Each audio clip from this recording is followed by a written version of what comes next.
Okay, we should be live with another session of our reading group on the ascension of the physics. Last time we were talking about finding the assumptions that are underneath phase space itself. Why do we have conjugate variables? And we essentially saw that we need phase space to create states, counter states, entropy, and all these properties that are invariant under coordinate transformation. And so we are assuming that we have these essentially variables that define points and that we have independent degrees of freedom, where by independence means that we can choose a variable that defines the unit systems, and every other variable is sort of defined by how the unit system is defined. And so for every variable that defines a unit, we need to have a corresponding conjugate variable that has inverse units, such that when you multiply together, you have an invariant, and that constitutes the Count-on configuration for that degree of freedom. And so today we are going to finish this section and again explore more of the structure of phase space and why we need it in physics. So Artem, would you like to start? Yeah, sure. Can you share I need to your share screen? this. Yeah. I need to share this and also to give the link on the chat. There we go. Okay, so invariance under relative motion. So far, we have applied the principle of relativity only to transformations that leave time unchanged. For completion, let us apply it to the more usual case when space and time coordinates are mixed. Consider phase space extended by time only. If we do not mix space and time variables, we keep the equal time surfaces the same. Therefore, we are only requiring that areas, density, and entropy over each time slice remain the same. Moreover, we have no requirement to relate what happens on two different surfaces at equal time. That is, we will have the structure of phase space at each time, but there is no connection between these structures at different times. However, if we mix space and time variables, equal time surfaces for one observer are not necessarily equal time surfaces for another. Now suppose we have a distribution that is uniform for one observer. The only way that it is uniform for all other observers is if it remains constant in time as well. In other words, the principle of relativity will imply the invariance of the form omega AB even under space-time transformations, which means, as we saw, Hamiltonian mechanics. The only way that we can satisfy the principle of relativity then seems to assume deterministic and reversible motion. That is, condition the space allows coordinate invariant distributions over independent and temporal degrees of freedom. What is DI again?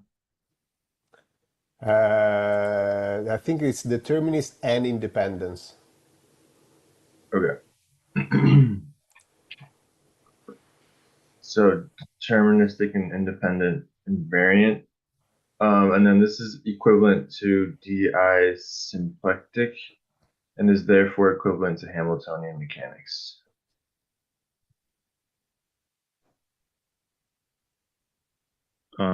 This may be surprising at first, but in retrospect, it makes sense. The invariance among equal time observers imposed that the density at each state was the same for everybody. In general, however, the equal time surface for two generic observers will not be the same, but only intersect in a region. Clearly, on that region, the density must be the same for both. But what happens in the regions that are different? All of this still needs to see the same density distribution with the same entropy. Then we must be able to map one region to the other in a bijective way. That is, the evolution must map each state of one surface to a state of the other surface while preserving the density.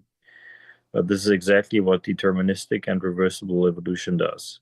If we don't have this, if densities spread or if states are not mapped one-to-one, the two observers will see a different state. As another way to see this, suppose we have a box of gas at equilibrium.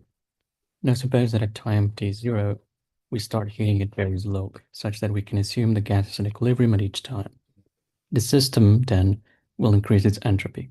Suppose we stop the process at time t1, so the temperature of the gas remains constant after that.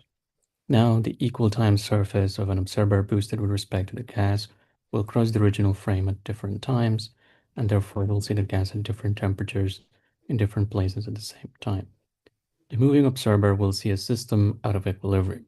So again, processes that are completely isolated for which entropy is conserved are the only processes that are truly relativistic. Okay, is that clear? Like what's going on here?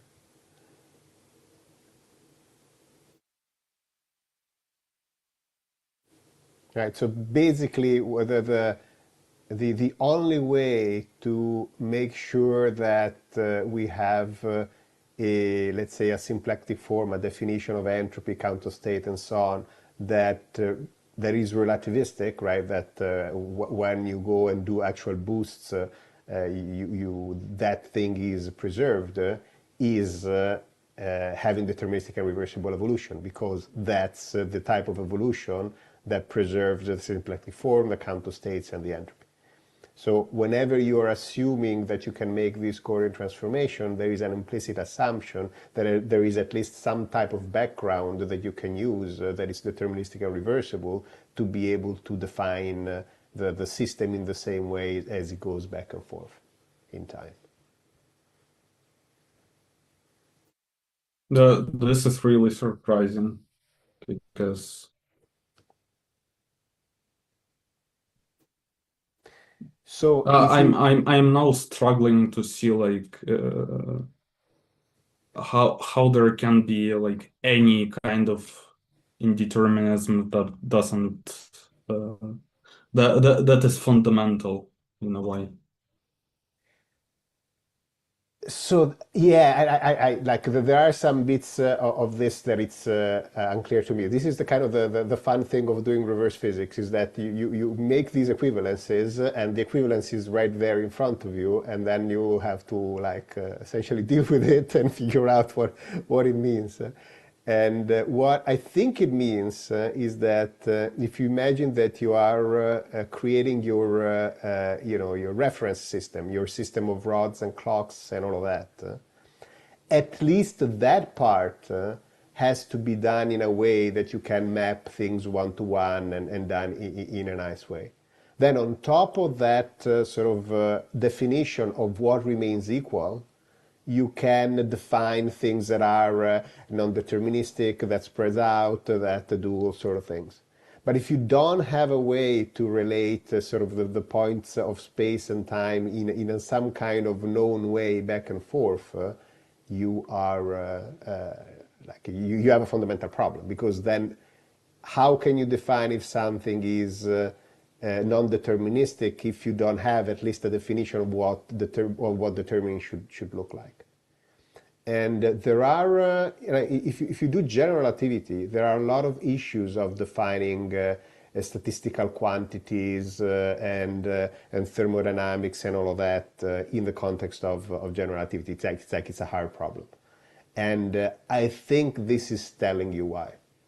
Because if you don't have some kind of like a way to define these elements well, then you have problems of defining what happens when you are in curved space-time and so on. So we haven't really understood what it means, right, to have a curved space-time, because we're still doing just particle mechanics. We're not doing field theories and so on, right? And so there is this still open question to me of exactly how these things sort of plays out. But this is how I sort of interpret it for myself, that You need some, when you're defining your reference system, you need a way to bring this reference system back and forth in time in a way that your clocks and your rods and so on remain in some sense what they are. Otherwise, you have no way to relate to anything. I had a bit of comment. Do you know this law called Tolman's law? No. No. So Tolman's law says that in general relativity, the system is in thermal equilibrium not when temperature is at every point the same, but when temperature multiplied by the norm of time like killing vector is the same. So this is very old result, probably from 1930s, 40s, and it's one of the foundational results to be recovered when one studies statistical mechanics in GR. Okay. So I don't know. Yeah, I don't know about entropy, but yeah, indeed, curvature affects this. Affects these notions or what is conserved. So yeah, lots of problems here. Yeah. The other thing that I heard that it was like in the early days, 1930s or whatever, there was a question of how temperature would change under transformations in general relativity. And there were like three proposals. I think like Einstein, Planck, and somebody else argued. One was arguing that it was invariant, another one was arguing that it was covariant, and the other one was contravariant, making an argument that sort of made sense. And then it turns out, and this I know because I 9 years ago I went to a presentation of somebody that sort of looked at the thing both historically and then sort of he gave the solution. The solution is that you need to see how a specific system radiates and absorbs energy, so how it's interacting with its environment to be able to define the transformation law.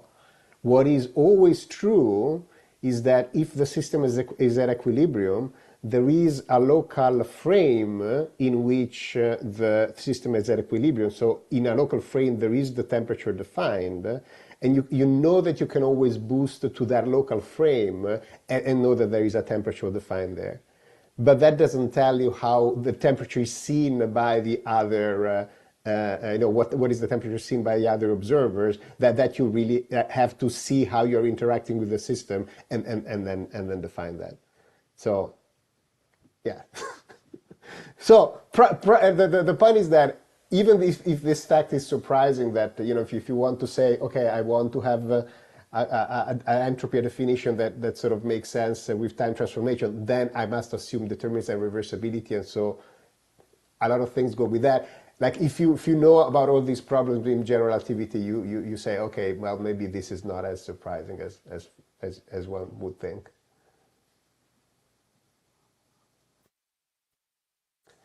Okay, let's continue. I don't know who is next. I can read it, I guess, if I can. Go ahead. This the last paragraph, yes, here, yes?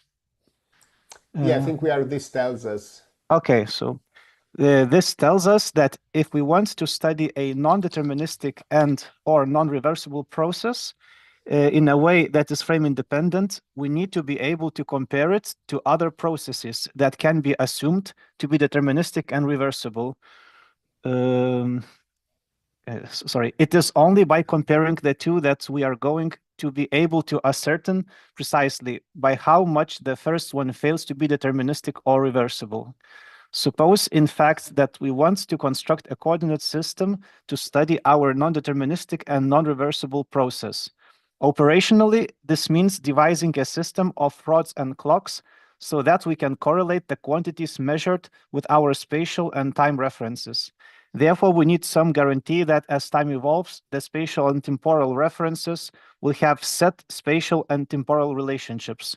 For example, if we leave a mark at a particular position, we may expect the mark to remain there. If the clock ticks uniformly in time, we may expect it to do so going forward. But this implicitly requires the existence of at least some deterministic and reversible process that can be used to distribute our references in space and time. If we do not have access to any deterministic process, no reliable coordinate system can be constructed. If the processes are not reversible, references will drift and the precision of our reference system will degrade since deterministic and reversible is not satisfied. Sorry. Certainty is not satisfied. Yeah. So we close then with the following. Hamiltonian evolution over phase space is exactly the structure needed to define state densities, thermodynamic entropy, information entropy, and statistical uncertainty over continuous quantities in a way that satisfies the principle of relativity.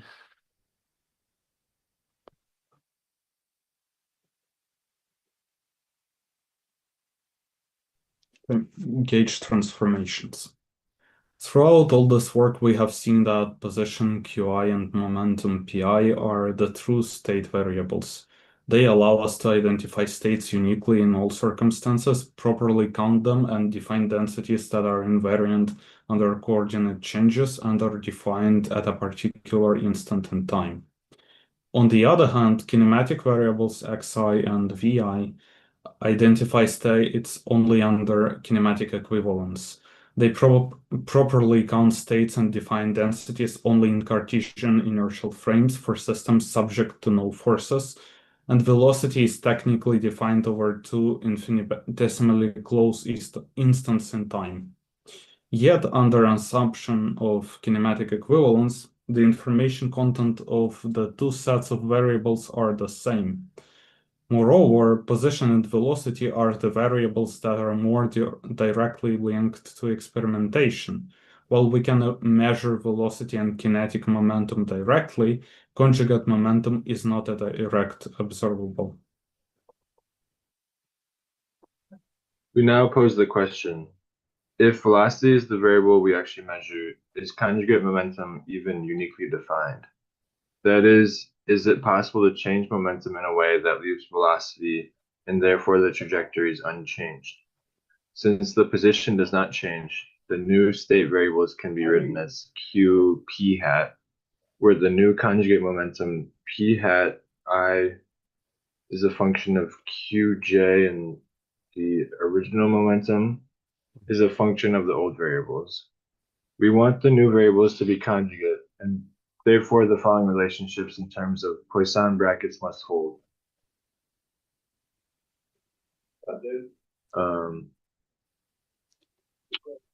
Yeah, so Poisson bracket between position is equal to 0, Poisson bracket between momentum is equal to 0, and the Poisson bracket between position and momentum is 1 only if the position and momentum match the degree of freedom.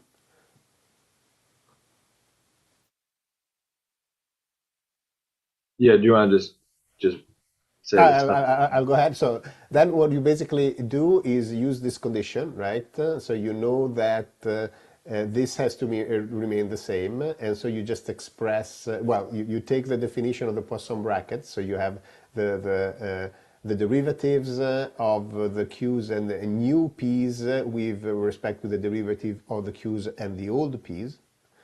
Then, of course, the derivative of q and q is just going to be 1 if the q's, the positions are matched, and instead the position, the new position is not going to depend on the momentum, so it's going to be 0.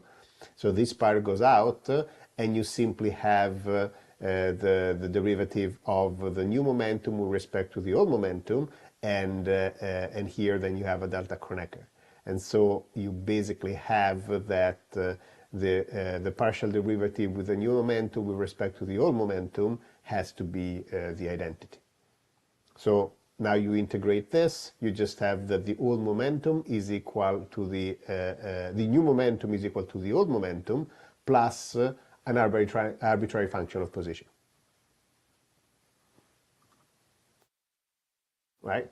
So these are particular, and then what you can do now is you put them inside the third Poisson bracket. You know that the new momentum has to have a 0 Poisson bracket with itself, so you put them there, and the Poisson bracket is linear, so you just put these are the two G's, And G with G will give a Poisson bracket of 0 because they're both functions of positions, and functions of position, the Poisson bracket is 0.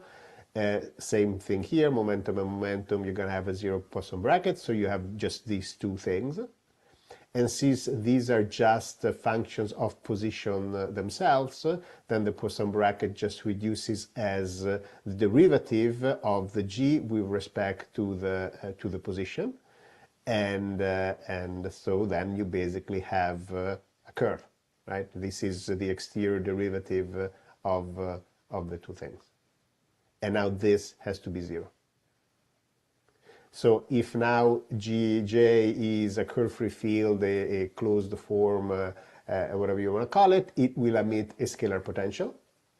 And therefore the general transformation is the new momentum is the old momentum plus the gradient of a potential.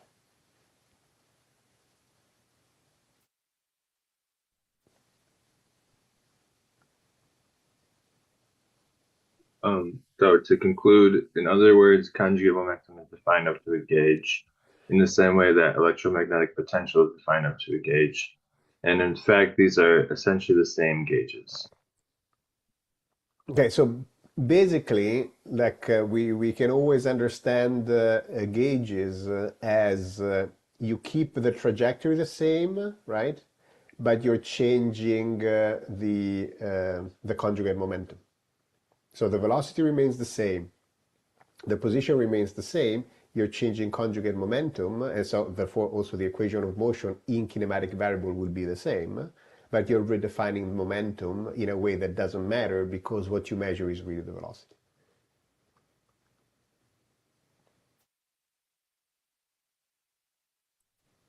Okay.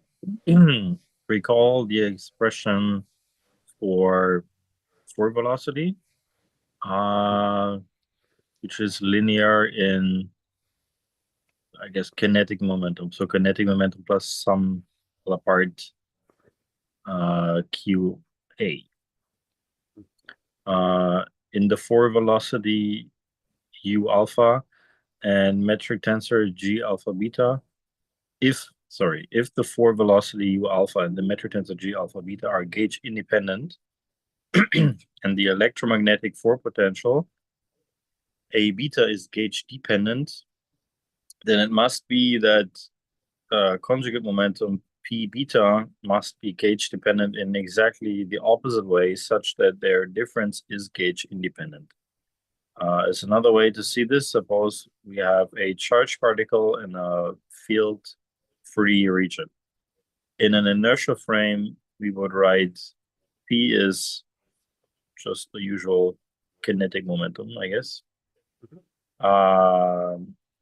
But this not only requires us to use Cartesian coordinates, it also requires us to have chosen the gauge for the magnetic field such that AI is 0.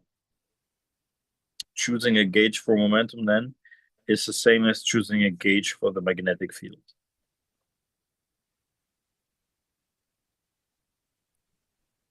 If we look again at equation 1.195, note that what the gauge does is redefine the 0 momentum at each point.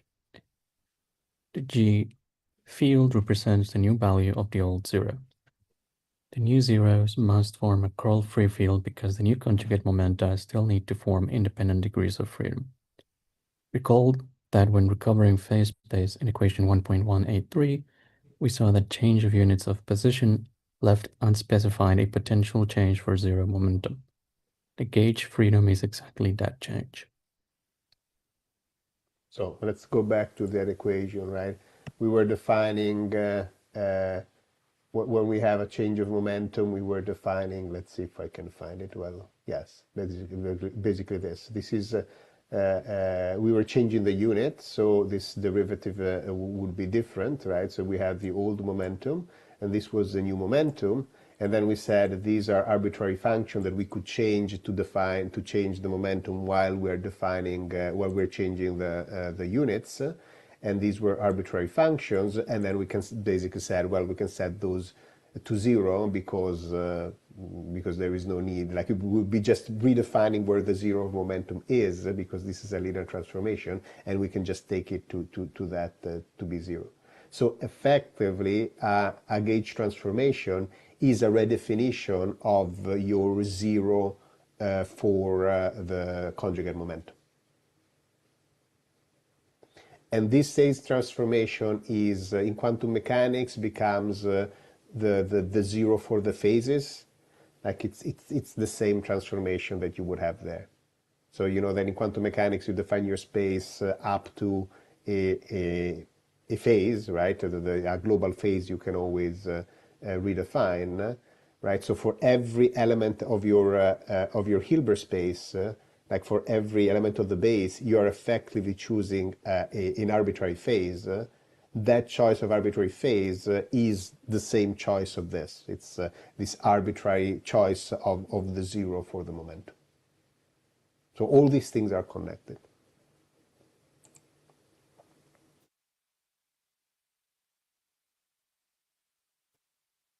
Okay, I guess my turn. This tells us in a more direct way why assumption of kinematical equivalence requires gauge theories. Given that the true observables are the kinematic variables, conjugate momentum is defined only up to a curl-free field that represents the arbitrary definition of zero momentum. Given that the vector potential of the interaction field tells us how the zero momentum is mapped to zero velocity, this inherits the same arbitrariness. The same relationship will be there in quantum mechanics, where the arbitrariness of the zero momentum will be implemented in the arbitrariness of absolute phases. I forget that I have written these things. So the other thing that I expect to happen if we're able to generalize all of this to field theories is, I don't know if you've studied quantum field theory, where you basically do this argument of minimal coupling to basically say, oh, the electromagnetic field has to couple in the Dirac field in this way. What I suspect is that's going to happen is that because of all these reasons, because the conjugate fields have this gauge, when you have two fields and then you have to couple them together, the gauge groups have to match. Because if the gauge is unphysical here, it's an arbitrary choice here, it's an arbitrary choice here, when you couple them together, you must have that those arbitrary choices are just affecting each other, because if they affect something that is not arbitrary, they affect the physics, they are no longer arbitrary choices, right? So it might be that once this is all done in field theory, also all those things start acquiring these simple physical meanings. I just have one question. So after this, so does this gauge freedom affect the count of states? Because we have this the XDP, so... No, because it preserves the Poisson bracket. Okay. And since it preserves the Poisson bracket, it preserves the symplectic form, and therefore the count of state remains the same. But good question, yeah. Okay. That's exactly how it works. Okay. Entropy and dissipative evolution. Having seen the link between the principle of relativity and deterministic and reversible evolution, let's look a bit more closely at what happens during non-reversible evolution. We saw that a damped harmonic oscillator is deterministic but not reversible, as it does not preserve the count of states. The evolution, in fact, has an equilibrium, and regions around it get smaller and smaller. This presents a problem. If areas get smaller, the entropy goes down. But this is a dissipative system. Shouldn't the entropy go up? To understand the problem, suppose Alice takes a pendulum at rest, displaces the weight, and lets it go. Suppose Alice told Bob, in an hour, the position of the pendulum will be within 1 millimeter of the equilibrium. This would not give Bob much information, as after an hour, all the energy will have likely dissipated, no matter how it was initialized. Suppose Alice told Bob, I let the weight go within 1 millimeter of the equilibrium. This gives Bob a lot more information, as the range of possible trajectories of the pendulum has greatly decreased. Because the motion is irreversible, statements at the level of precision give more information in the past than in the future?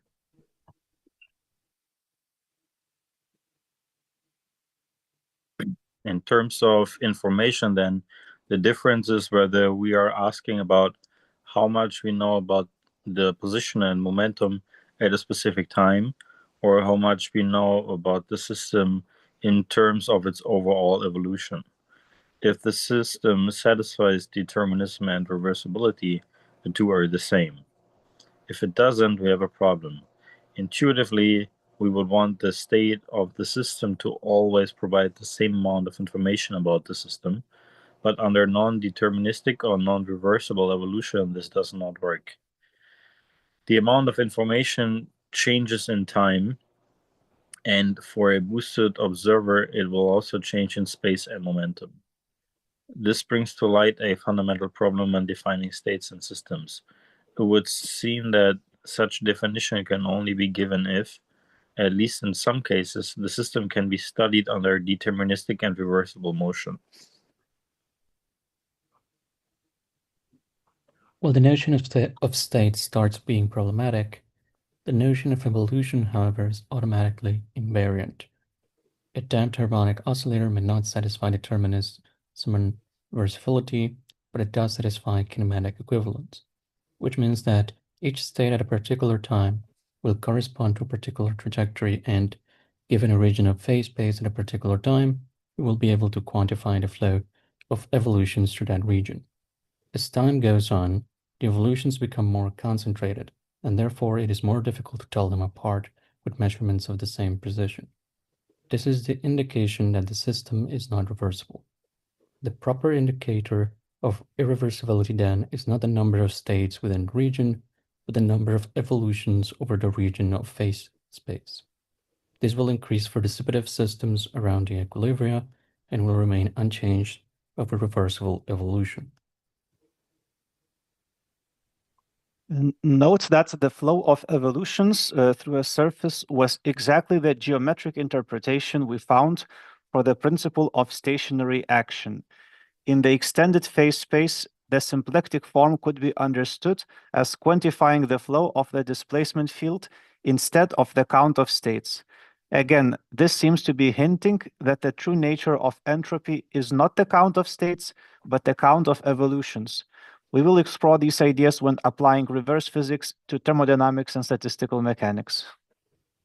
So all of this is completely an open problem to do. Like, these are the hints that come from here. We have some ideas of how to do all of this for statistical mechanics and so on. We haven't done it. It needs to be done.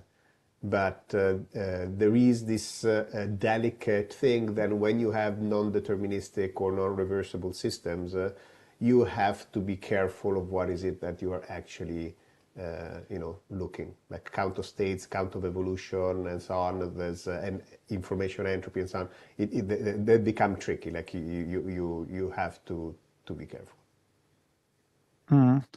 Sorry, so by the flow of evolutions, you mean that's what we are counting, what density of trajectories, something like that, or yes. what? How? Yeah. Okay. Yeah.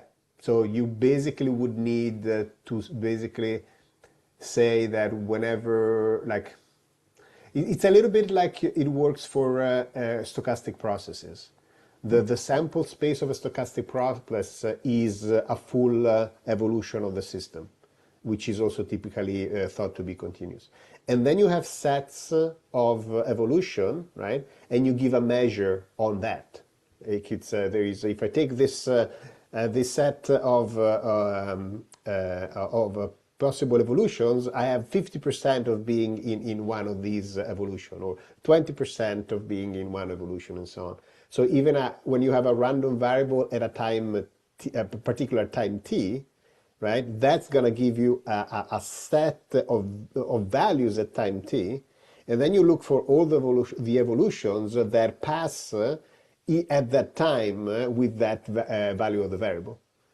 And that gives you a set of evolution, and then you say, oh, I have 50% probability at this time to have this value because 50% of the evolution passed through that region. So Right, then,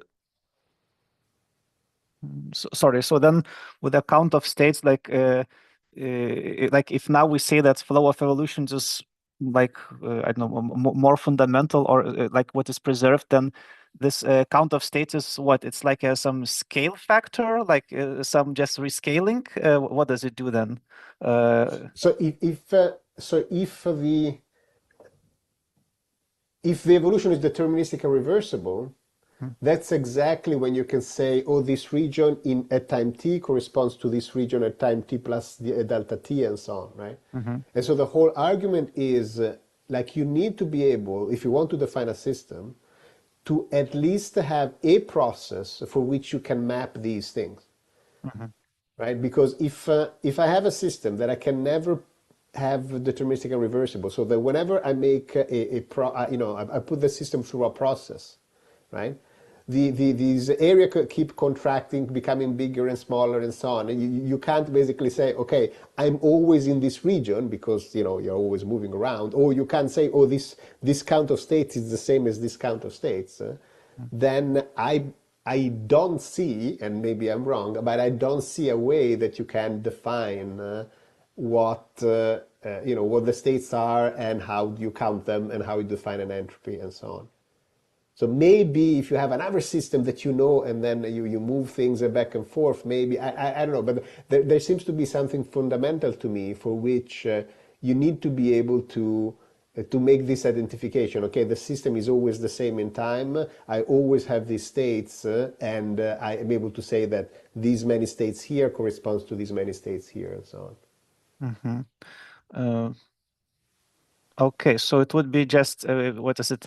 Mapping, not like a particular. Say it's not like one-to-one mapping of initial and final condition, but it's more like integrated version of that for the whole system. Yeah. The integral maps to an integral, something like that. Yeah, it's sets. You're thinking of sets, not of points. You're mapping sets to sets, and you have a notion of size of that set, which is the entropy. Okay. And or another way to think about this that works perfectly in quantum mechanics, you need to be able to map every possible state to another possible state with equal entropy, which means, for example, in quantum mechanics, all the pure states have to have the same entropy. And it's true, in quantum mechanics, all the pure states have zero entropy, and there is always therefore a deterministic and reversible process that allows you to bring one state to any other state. And I think that's you need something like that to be able to define a system such that, or at least a mechanical system, right? So that you can bring things from one side to the other. Now, thermodynamics states instead are exactly the opposite. There are things that you can take the system moving from one side to the other and say, oh, okay, but I think there happens exactly what I was saying before, that you have some other you have the reservoir and the mechanical system that is able to store the energy, and that's what you use to define how irreversible your transformation was. Right? If you have a thermodynamic system, then you have your mechanical system, you store energy in, you put all the energy back in. If you're able to do that, then you can say, oh, that was a reversible process, right? Or you have the different heat sources, and you're able to say, okay, I transformed all the heat into work. That was a reversible process. So you have something else outside that allows you to make this determination. So it would be nice. I would expect that there is a general set of principles that say, oh, when I'm defining a system, I need to be able to do these things. That's basically what I'd like to have that I still don't have. But clearly you need something. You can't just say, oh, anything can be a system. No, it needs to be a system. If you can do some of these control procedures, because otherwise you don't have a well-defined experimental system. I see.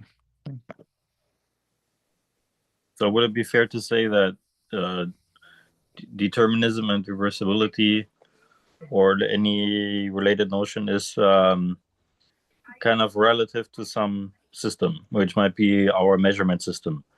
Like if I have, as you said, these rods and clocks, I need to know how they evolve. And when I say these are deterministic and reversible, then I can say, with respect to this measurement system, my state also evolved deterministic and reversible or not. But I need some reference system. So I do not know that it's just a matter of to saying that I have two references that are sort of agree with each other, because I think if the reference is is dissipative, even if you have something else that is defined with the thing that is dissipative, and you can kind of say, oh, this is deterministic with respect to that, I don't think it's going to work. Because there is a sense that this, again, determinism of reversibility is the same as perfect isolation, right? We saw that a long time ago.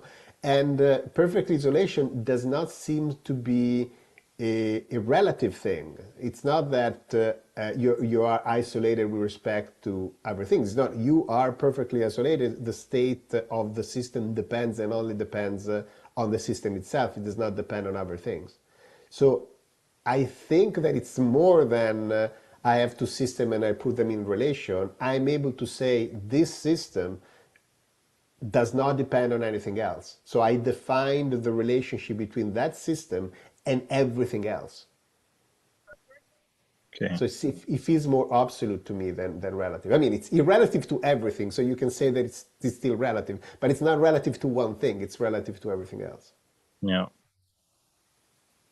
If I might add again a bit about of GR here. Yeah,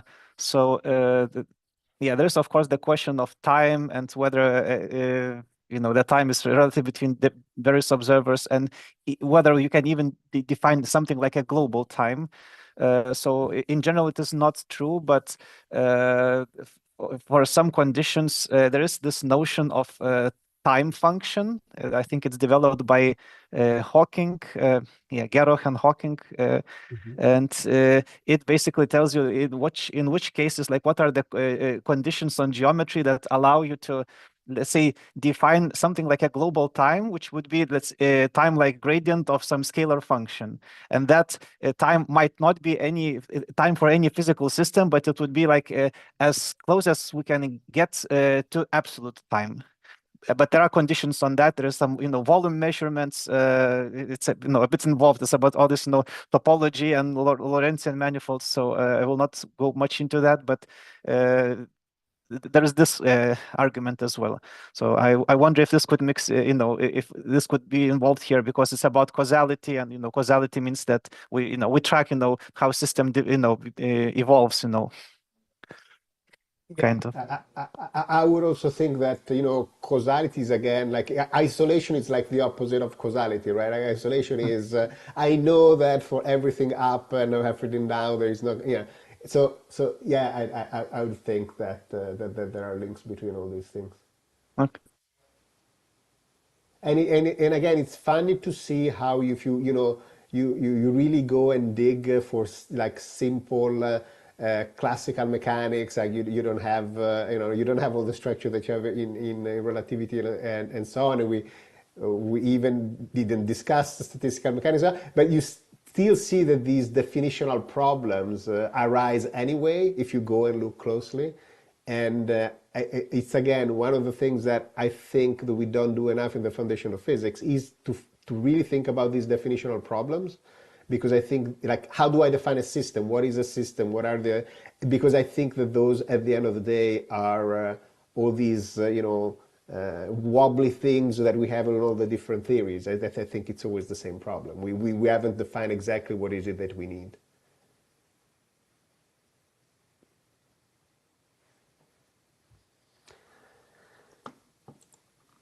So let's see, the next section. Oh, the next section is very short, so we can just do it and that's it.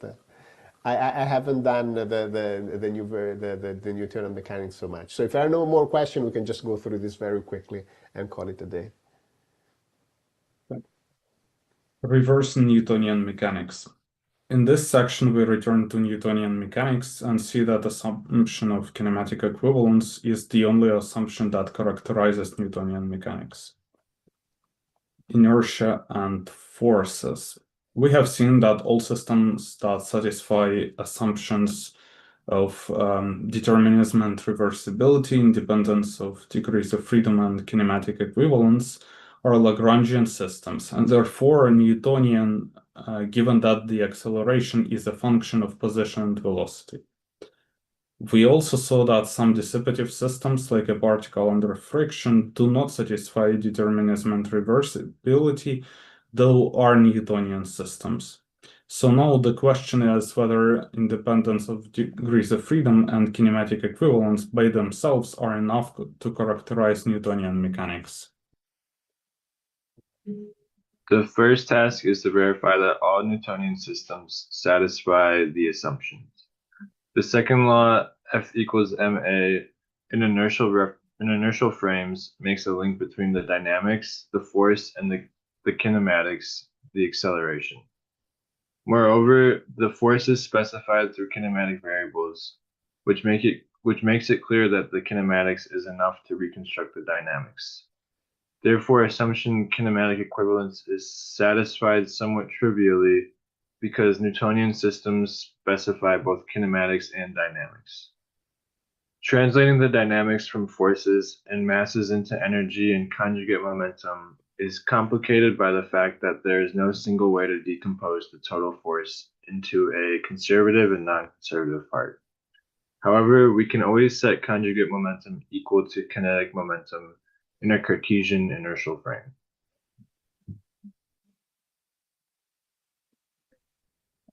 As for the independence of degrees of freedom, note that each new variable introduces its own force term, its own velocity and acceleration. The difficulty here is that since the dynamics does not satisfy determinism and reversibility, this independence may not be kept over time. For example, the forces may be dissipative in such a way that the region with equilibria has lower dimensionality, introducing correlations that are effectively variable constraints. In other words, we do have a notion of independence at each time, but it is not the same notion throughout the evolution. Mathematically, if we are given the map from velocity to conjugate momentum at each time, we would be able to write a form omega AB at each time. Given that the evolution is still differentiable, the Jacobian exists, allowing us to map the count of configurations and the form back and forth in time. Since the evolution does not in general satisfy determinism and reversibility, the form is not conserved over time. Having seen that Newtonian systems satisfy both independence of degrees of freedom and kinematic equivalence, we have to show the converse, that all systems that satisfy those assumptions are Newtonian systems. We will need all the insights we gained in the previous section. We saw that the principle of relativity mixed with the assumption of independence of degrees of freedom recovers the structure of phase space. Assumption kinematic equivalence requires that the kinematics is specified by the dynamics. Therefore, the state at each time is enough to identify the trajectory of the system. This means that position and velocity must be invertible functions of position and momentum. This also means the count of configurations can be calculated in terms of regions of position and velocity, which therefore must be well defined over time. Given that finite regions are mapped to finite regions, the evolution must be differentiable, and acceleration must be well defined and must be a function of position and velocity. Given that position determines the unit system, condition full kinematic equivalence and units determine that transformation is satisfied, which is equivalent to full kinematic equivalence in inertial frames. Yeah. Maybe we could review both of them. Yeah. So this is basically the unit system. I mean, we can go back and relook at them. FK unit means the position fully defines the units of all state variables and therefore any vertical transformation between momentum and velocity. And we have that, which if we have that, we also have this one. At each position, there exists a local inertial frame. Okay. Therefore, we find the existence of locally inertial systems in which a system not subjected to forces will travel in uniform linear motion. This recovers the first law. We already saw that acceleration was fully specified by position and velocity. The mass is the coefficient that recovers the correct count of states, which will also fix the units for the force. This recovers the second law. And note that in principle, a more complete account of Newtonian mechanics could be given. This has not been pursued given how Lagrangian and Hamiltonian mechanics play a much bigger role in field theories and in quantum mechanics. And I should note that they do, because again, we saw that deterministic and reversible evolution is important when you're trying to do things, relativistics and so on, and that's why Newtonian, like the dissipative stuff, is gonna be essentially have a smaller role. So that there is a reason. Sorry, so here when you're talking about Newtonian system, like in this section, you are focusing more on this, how to say, on possibility of dissipative, of dissipation, basically, because there is also, okay, maybe it's not part of Newtonian physics, maybe it's more like of this Galilean relativity, that the split of space and time. So I just want to decouple these problems. So here it's about like possibility of this arbitrary force, yes? Yes. Okay, okay. Yeah, so the sort of the Galilean relativity means fudging a little bit the law of evolution, so you're really conserving the omega, and you do something a little bit approximated, and that's fine. Like you would have the same thing here. Is you're really saying I have a system that keeps being accelerated, right? And therefore it's exponentially increasing the energy, right? It's driven, or it's dissipative, so energy is leaving the system. Okay. Yeah. So I would stop it here. I don't think it would make like this is gonna take more time, and it's also fun.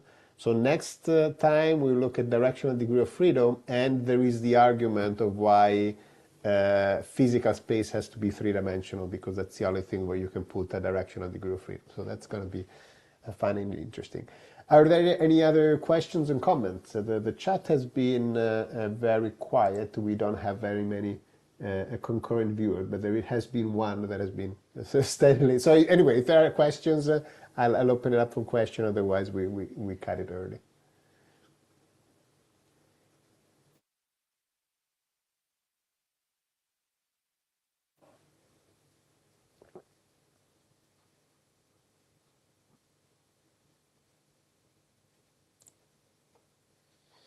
Oh yeah, Okay, so I had one. there you go. Yeah, looking back, we had. Yeah, let me phrase that. So we at some point recovered basically fragments of special relativity, and then we were trying to look at why Galilean relativity fails. Yeah. And one thing that basically I just stumbled upon something that made me think this. So since we do not fix the basically C to be some particular constant, shouldn't we, like when we talked about recovering special relativity, shouldn't that also include Galilean relativity in the case where like C goes to infinity or something like that? Why do we expect it to fail and not be like a particular case of a more general class of like yeah, Okay, what I'm so trying to say is that if we have some kind of this constant velocity, why does Galilean relativity have to fail and not be this particular case where C goes to infinity or something like that? So you should think C as, instead of being a speed, something that essentially relates configuration in space to configuration in time. right? So imagine that you have a unit of like a region in phase space, like in just one position and momentum, one unit of states, right? And then you take a unit of position, so that you make a square. Now, that has to correspond, since you are in a single degree of freedom, to a square, or maybe not a square, but a region of one unit of count of possible configuration in the time energy temporal degree of freedom.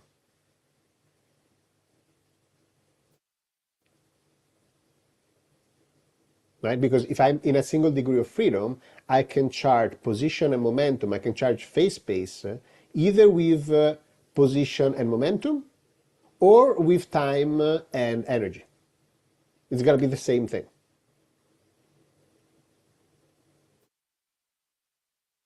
Okay? Okay, yeah. Okay, so now you are going to have, when I said one unit of position, it's whatever units that you were using for position. And when I said 1 unit of time, it's going to be whatever is that unit of time that you picked, right? But clearly the area is the same, right? And if you shrink one on one side, right, you still have a coefficient of conversion between the full area as essentially as the density of states per time and the density of states per space.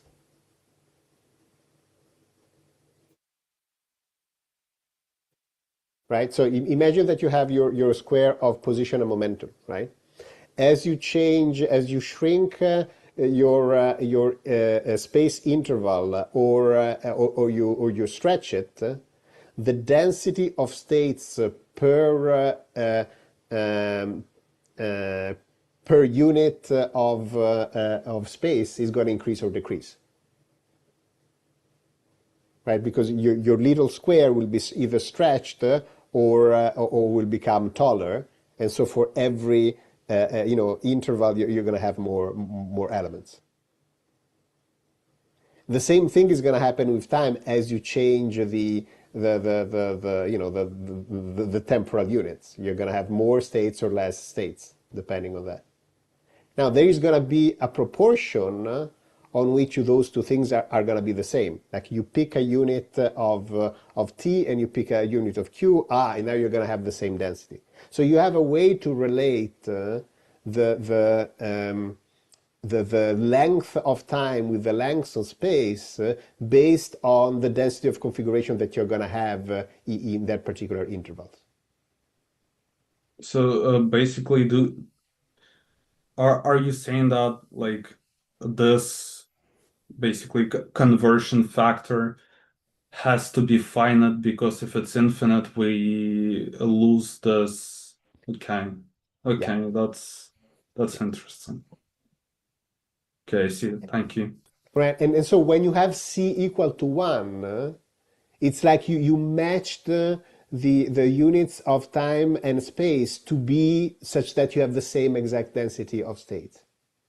And then at that point, like if you can then interpret that as a velocity, because you say, oh, I'm going through some states in time and I'm going through some states in space, I'm not going to be able to go, let's say, faster in space than in time. I'm not going to be able to go through more states in space than I'm going through states in time.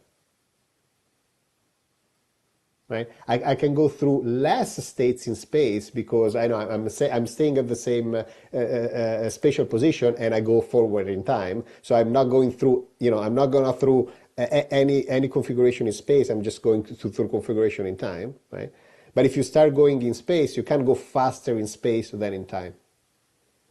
And that sort of intuitively tells you why this coefficient of this essentially ratio of states per unit space and per unit time effectively becomes a limit on the velocity.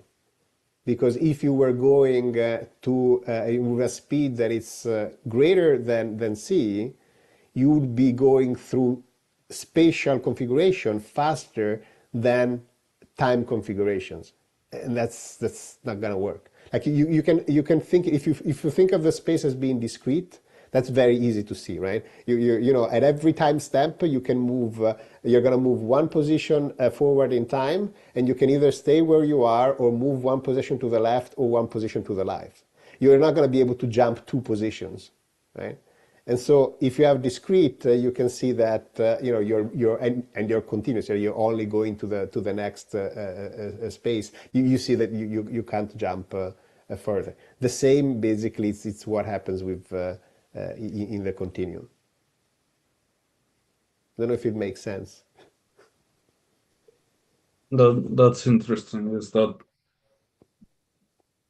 Yeah. So when you're doing Galilean relativity, you're basically saying, you know, let's see if I get this right. Yes, I have so many configuration in space, right? Or I'm going so little. Yeah, it's better. Like when I'm going through configuration in space, I'm going to go so through so little of them. So my speed is low. That the fact that I had this bound on and coefficient, it doesn't matter, because I'm going through infinitely many configuration in times. Like I can pretend that I'm going into the infinite many configuration in time for every small jump in space. And then you can basically say, okay, then I'll pretend that my configuration in space are always the same, like that there's essentially no relationship. And so I can make time transformation without worrying the fact that you know, that I have to make this count work. So these are the things that probably could be done like more explicitly in that section with the diagrams and so on. But essentially there is a reason why Galilean relativity fails, and it's an approximation. this is really interesting. Thank you.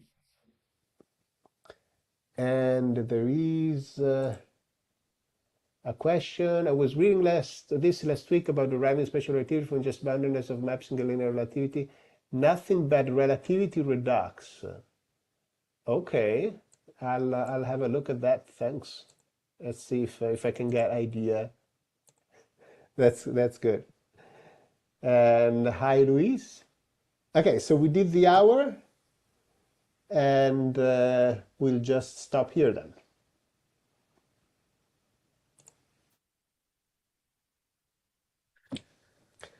Okay, so next week, yes, it's not like Christmas or anything. We are gonna meet next week, and then probably we are gonna stop, because I don't think people are gonna want to meet on Boxing Day. Okay, so thank you again, everybody, for joining, and see you next week. Bye. Thank you. Bye. Nice week. Bye.